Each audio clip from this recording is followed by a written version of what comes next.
Selamat pagi dan salam sejahtera untuk kita semua.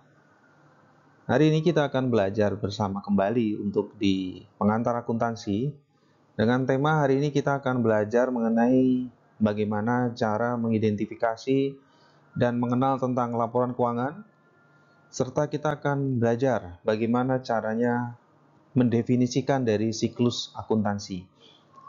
Ya, semoga materi ini dapat memberikan pemahaman untuk kita semua, terutama untuk saudara yang hari ini belajar tentang pengantar akuntansi. Dan semoga bisa menjadi pemahaman untuk kita semua ya, sehingga kita untuk belajar lebih lanjut mengenai mata kuliah akuntansi, penganggaran, dan yang lainnya, kita menjadi lebih tahu dan lebih bisa bijak dalam mengidentifikasi sebuah transaksi. Baik saudara, sebelum kita belajar lebih lanjut, kita akan mengenal dulu apa yang masuk ke dalam elemen laporan keuangan. Pada pertemuan minggu yang lalu, saya sudah menjelaskan di kelas tentang apa saja yang masuk ke dalam aset, kewajiban, serta ke dalam ekuitas. Tentunya saudara masih ingat ya, apa saja yang masuk ke dalam kategori aset. Ya, selalu diingat bahwa aset itu adalah ya, seperti halnya kita memiliki harta, serta kewajiban itu adalah hal yang harus dan melekat dari diri perusahaan yang harus segera dilakukan pembayaran atau kewajiban lebih lanjut. Nah, kemudian equity, nah ini equity ini atau modal itu juga bisa berasal dari sumber yang lain atau bisa berasal dari dana seorang pemilik yang diinvestasikan ke dalam perusahaannya. Nah, elemen inilah yang harus saudara hafalkan dan menjadi dasar untuk mengklasifikasikan dalam laporan keuangan. Nah, ini nggak hanya digunakan dalam akuntansi pengantar saja, namun di semua aspek yang berhubungan dengan laporan keuangan, tentunya tiga elemen ini harus saudara hafalkan apa saja yang masuk ke dalam tiga kategori elemen ini. Ya. Nah, di sini kita akan mengetahui persamaan dasar dari akuntansi. Ya, ya ini rumus standarnya saja ya, bahwa penggunaan dana sama dengan sumber dana. Nah, apa saja yang masuk dalam kategori aset? Nah, aset itu berasal dari kewajiban ditambah equity. Nah, equity ini asalnya dari beberapa turunan. Nah, nanti di materi lebih lanjut kita akan pelajari apa yang masuk dalam penyertaan, surplus, sehingga pendapatan dikurangi dengan biaya atau beban. Nah, nanti kita akan bedah lebih lanjut apa saja yang masuk ke dalam equity dan bagaimana kategorinya nanti tentunya pada soal-soal latihan yang akan kita bahas hari ini juga.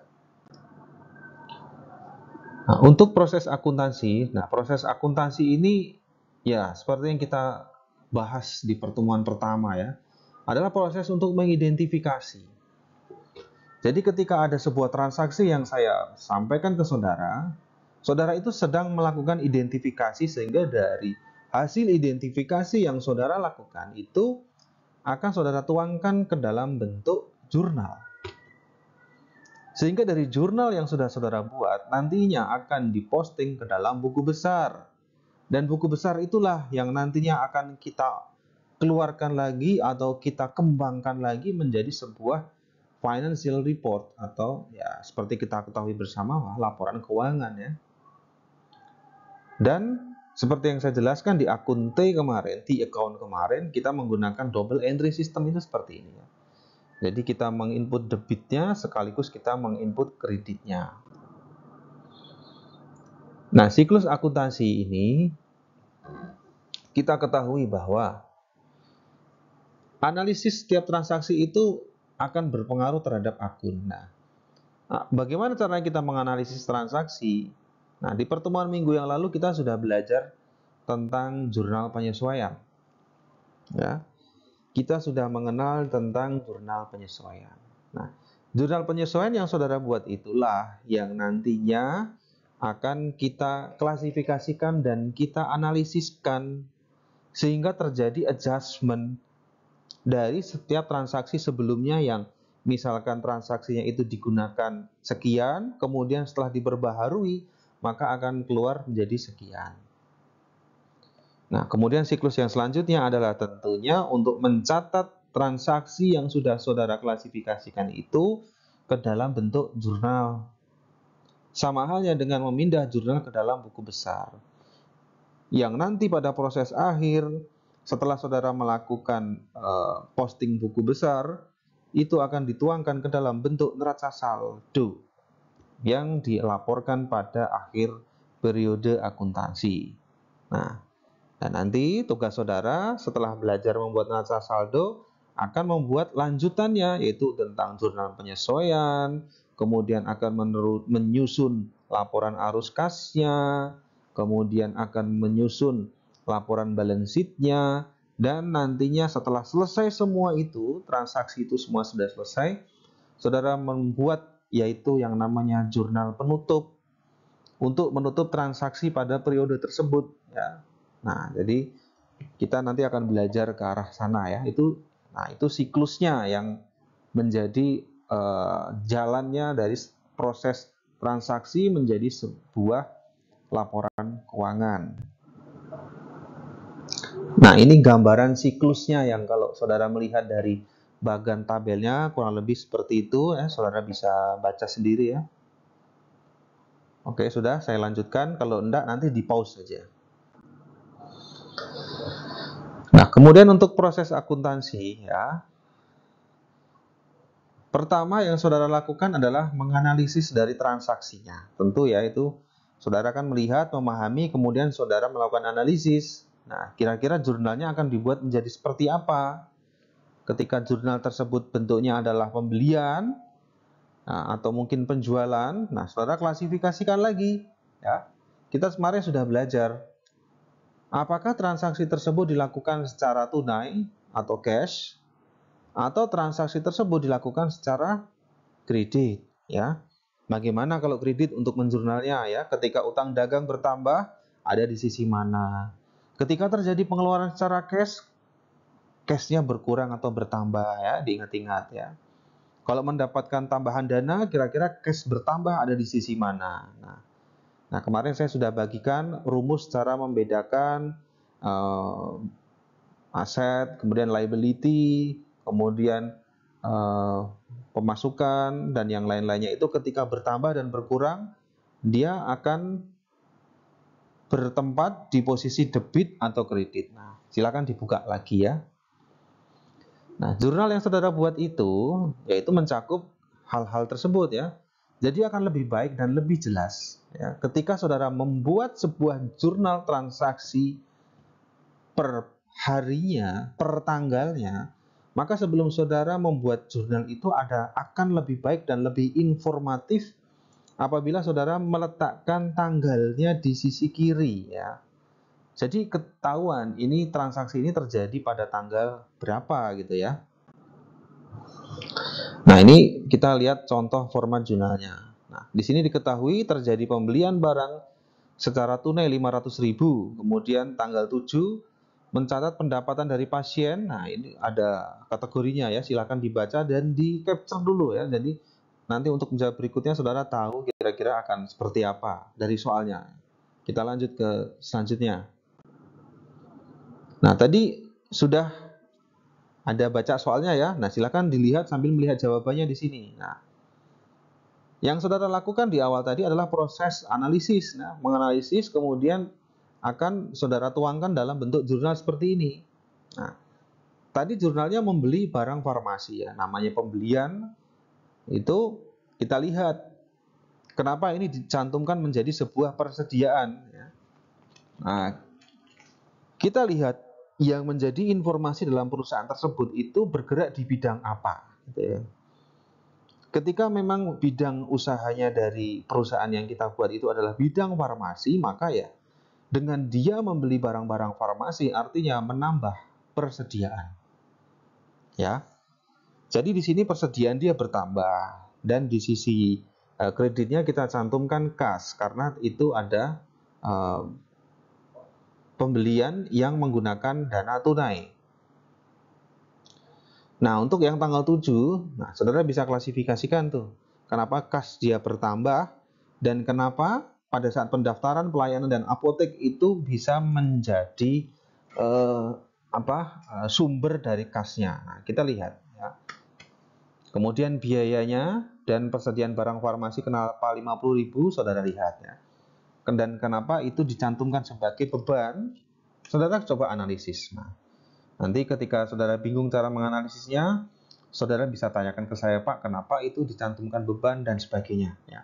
Nah, saya mencoba untuk mengajari saudara untuk mencoba menganalisis dari transaksi dan mengidentifikasi kira-kira masuk akal enggak, atau kira-kira apakah saudara bisa menerjemahkan, karena kan saudara sudah belajarnya kemarin untuk belajar jurnal umum sudah lewat, sudah latihan, kemudian kemarin minggu yang lalu saudara sudah belajar tentang jurnal penyesuaian. Saya harap dengan studi kasus lanjut seperti ini saudara bisa lebih expert lagi.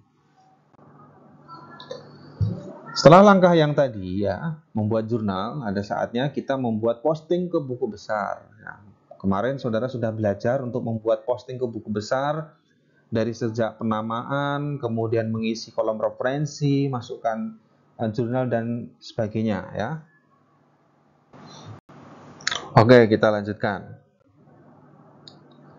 Nah, ini sudah saudara pelajari di minggu yang lalu ya, bagaimana caranya memindahkan transaksi dari jurnal dan kemudian saudara pindahkan ke dalam buku besar. Nah, jadi ini saya hanya merefresh ulang saja, dan secara teknis saudara sudah lakukan itu di pertemuan pertama untuk mempelajari jurnal umum ya.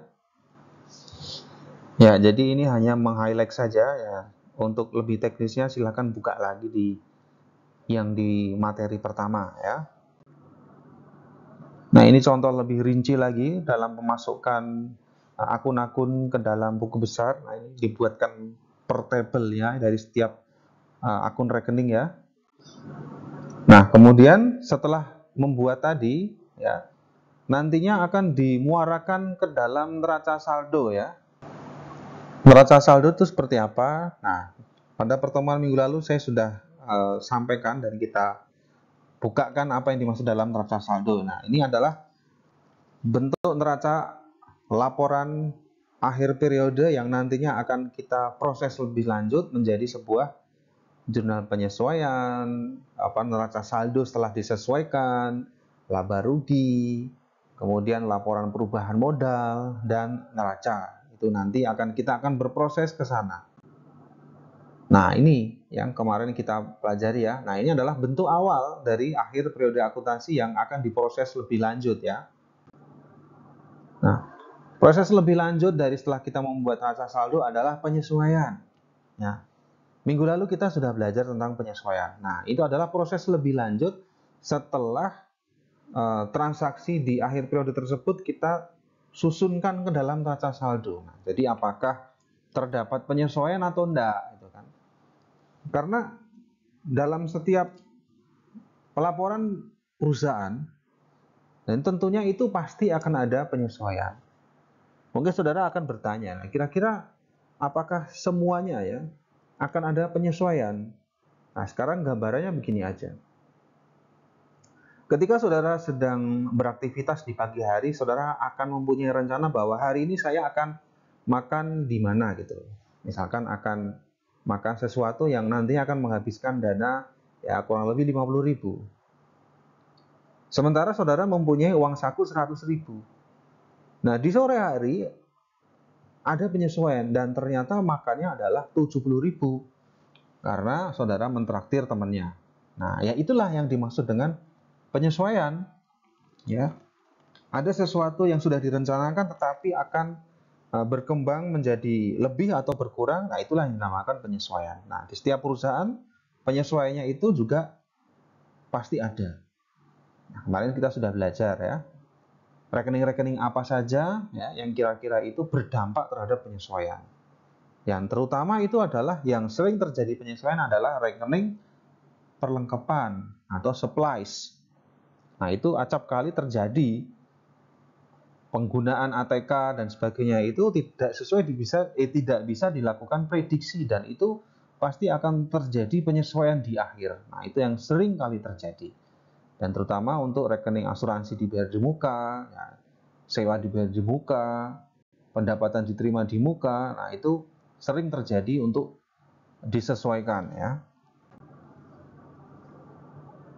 Nah, jurnal penyesuaian kemarin kita sudah belajar ya, membedakan ya, bagaimana caranya mencatat dengan pendekatan laba rugi dan pendekatan neraca. Nah, itu saudara hafalkan bagaimana cara membedakan, karena nanti untuk pengakuan jurnalnya dan untuk pencatatannya juga berbeda antara dua metode yang saudara pelajari kemarin. Nah, saya harap itu saudara pelajari dan saudara hafalkan ya, karena itu nanti akan kita keluarkan di kuis. Nah, ini contoh jurnal penyesuaian ya, ini sudah saudara bahas kemarin. Nah, ini kita meng-highlight saja untuk merefresh dari apa yang sudah saudara pelajari kemarin. Nah, kita lihat di sini contoh kasus prepaid expense ya. Untuk bahan habis pakai atau supplies. Nah, kita lihat di tanggal 5 Oktober perusahaan beli bahan habis pakai atau supplies secara kredit seharga 2,5 juta. Bahan ini diperkirakan habis dalam waktu 3 bulan. Jadi diperkirakan habisnya 3 bulan. Kemudian tanggal 31 bahan habis pakai yang tersisa senilai 1 juta. Ya. Targetnya 3 bulan ya. 3 bulan itu berarti di bulan apa saja kira-kira? Oktober itu dihitung ya. Oktober ke November itu 1 bulan ya. Karena tidak dimulai dari tanggal 1, maka Oktober ke 5 November itu dihitung 1 bulan ya. Kemudian November tanggal 5 ke tanggal 5 Desember adalah 2 bulan, dan 2 Desember ke 2 Januari adalah 3 bulan.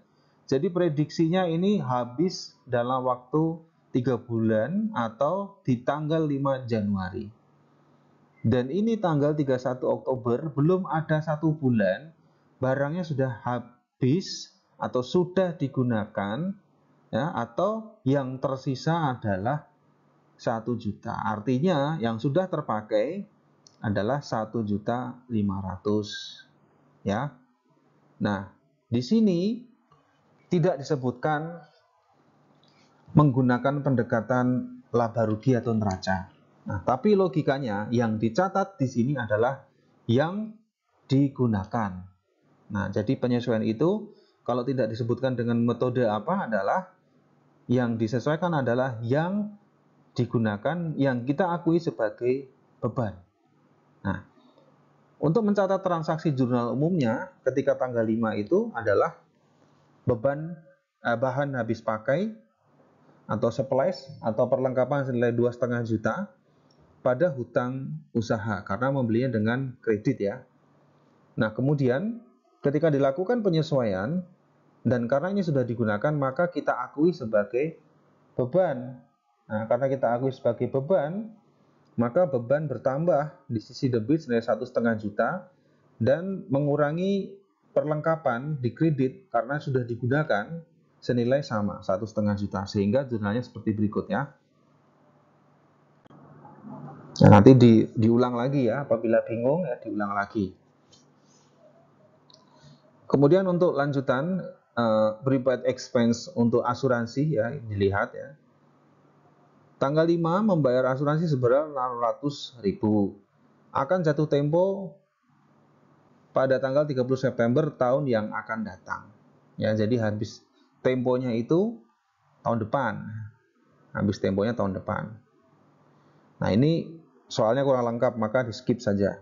Jadi 600.000 catat jurnal umum. Nah, mungkin ini penyesuaiannya itu harusnya menyebutkan ketika tanggal 31 Oktober. 31 Oktober itu kalau di sini dilihat jurnalnya adalah beban asuransi senilai 50.000 dan asuransi dibayar di muka 50.000, ini kemungkinan dia sudah menggunakan jatah asuransinya senilai 50.000 karena mengingat dari prinsip penyesuaian itu adalah yang digunakan, jadi di sini diketahui jurnalnya adalah 50.000, kemungkinan ya di sini saya belum melengkapi ya, ini baru kita analisis saja. Yang sudah digunakan adalah 50.000. Jadi pada tanggal 31 Oktober mungkin dia mengklaim asuransi senilai 50.000 dari total polis yang dia bayar adalah 600.000. Nah, tapi ini diabaikan saja ya. Ini cuman tambahan dan saya analisis saja. Oke, kita lihat. Untuk kasus depresiasi aset tetap atau penyusutan aset tetap. Nah, aset tetap kemarin kita sudah bahas ya, apa saja yang masuk dalam aset tetap ya. Nah, yang masuk aset itu adalah tanah, bangunan, dan kendaraan. Dan untuk kategori bangunan dan kendaraan itu ada namanya penyusutan atau depresiasi. Kenapa ada depresiasi? Ya, depresiasi itu kan penyusutan. Jadi setelah kita memiliki aktiva, nah aktiva itu akan nyusut. Jadi ibarat saudara punya motor hari ini ya, dan akan dijual 5 tahun yang akan datang, kan harganya nggak sesuai dengan yang dibeli di awal. Nah, itulah yang dinamakan penyusutan. Nah, jadi akan disusutkan setiap tahun, mengurangi nilai dari suatu barang tersebut. Nah, di sini diketahui, tanggal 1 perusahaan beli peralatan kantor seharga 5 juta secara kredit dengan umur ekonomis 5 tahun. Ya. Jadi, jurnal umumnya peralatannya bertambah dan ini karena dia hutang, maka di sini hutang bertambah. Nah, bagaimana caranya menentukan biaya depresiasinya? Nah, karena ini tidak ada informasi secara umum ya, yang menyebutkan berapa tingkat depresiasinya, berapa prosentasenya, ya kita langsung bagi aja ya. Selama 5 juta, selama 5 tahun dengan harga 5 juta, kalau disusutkan selama 5 tahun ya logikanya habis barang itu. Jadi ibaratnya kalau mobil itu dan motor itu setelah 5 tahun seharusnya nilai ekonomis dari mobil atau motor itu sudah habis seharusnya ya. Nah, ini di logika aja dibuat latihan aja, ini diasumsikan bahwa nilai barang itu akan habis di tahun kelima dengan harga 5 juta. Maka di sini kita buatkan biaya depresiasi, bukan beban ya, karena ini sifatnya bukan continuous tetapi hanya untuk tertentu dan bukan menjadi beban melekat dari perusahaan, maka kita klasifikasikan ke dalam biaya depresiasi. Biaya depresiasi dianggap 1 juta per tahun dan akumulasi depresiasi bertambah di sisi kredit senilai 1 juta. Nah, untuk membuat jurnal depresiasi ini, rumus tetapnya seperti berikut memang ya, jadi tidak bisa dibalik. Karena tidak diakumulasi di debit, tapi memang debitnya adalah biaya depresiasi. Kemudian untuk kasus yang berikutnya untuk unearned revenue ya. Di sini diketahui tanggal 5 perusahaan menerima dana Jamkesmas sebanyak 1 juta. Nah, jadi tanggal 5 saudara buatkan jurnal umum dulu ya, menerima dana berarti kas bertambah. Untuk Jamkesmas, nah Jamkesmas itu kan dana jaminan kesehatan masyarakat. Jadi ibaratnya seperti asuransi lah. Tanggal 31 Oktober berdasarkan analisis yang dilakukan pendapatan yang terrealisasi adalah 500.000. Yang terrealisasi itu yang sudah digunakan atau sudah bisa diterimakan. Nah, karena sudah diterimakan, makanya di sini kita akui sebagai pendapatan diterima di muka pada pendapatan pelayanan. Nah, karena ini mungkin perusahaan pelayanan, maka disebutkan dalam rekeningnya pendapatan pelayanan. Artinya pendapatan aja nggak apa-apa. Tapi karena ini disesuaikan dengan kondisi case dalam transaksi tersebut menyebutkan bahwa ini perusahaan yang bergerak di bidang jaminan kesehatan masyarakat. Kemudian untuk kasus accrued revenue ya, di sini diketahui tanggal 31 Oktober perusahaan melakukan tagihan kepada pasien sebesar pelayanan 100.000. Tapi pasien akan membayar bulan depan. Nah, jadi kita sudah memberikan pelayanan tapi dibayar bulan depan. Nah, jurnal umumnya seperti berikut ya. Dan ini langsung dilakukan penyesuaian. Nah, ini contoh di penyesuaiannya kita anggap sebagai piutang usaha. Ya. Kemudian dari rekening kreditnya adalah pendapatan pelayanan senilai 100.000. Kemudian untuk kasus accrued expense, penyesuaiannya dari tanggal 31 Oktober perusahaan mempunyai kewajiban bayar gaji karyawan sebesar 250.000 tapi baru akan dibayarkan pada tanggal 5 November. Nah, ini pengakuan dulu ya. Jadi perusahaan sudah mengakui akan membayar, cuman bayarnya nanti gitu loh. Jadi dicatat dulu di sini, kita anggap sebagai beban gaji yang akan kita bayarkan kepada karyawan, dan kita tulis di situ hutang gaji. Karena apa? Ya karena belum dilakukan pembayaran. Nah, ini informasi ini memang ada di penyesuaian ya. Jadi untuk membuat jurnalnya adalah seperti berikut itu. Nah, ini yang dibuat saudara ketika nanti sudah selesai melakukan pencatatan neraca saldo atau neraca lajur ya. Nah, yang saudara buat nantinya adalah dalam bentuk kertas kerja atau worksheet yang mencatat semua neraca itu semua ya. Semua neraca, semua transaksi, semua laporan keuangan itu adalah bentuk kertas kerja. Dan setelah itu semua, saudara, tugas berikutnya adalah membuat jurnal penutup untuk menutup semua transaksi. Nah, nanti kita akan belajar transaksi apa yang biasanya ditutup.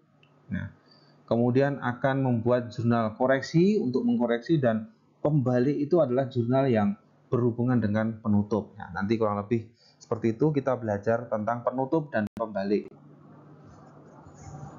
Nah, ini bisa saudara baca sendiri ini teorinya ya. Sama nanti kita akan belajar tentang jurnal penutup lebih lanjut berikut dengan case-case soalnya. Dan ini contohnya, cukup dibaca saja ya. Tapi ini tidak saya keluarkan di kuis untuk ini, tapi nanti ya. Ini yang biasanya kita tutup itu adalah rekening-rekening ini ya. Nanti kita belajar. Nah, ini contoh lanjutannya. Nah, ini kita pelajari nanti saja tentang jurnal penutup dan pembalik. Saudara cukup pelajari kembali tentang siklus tadi ya.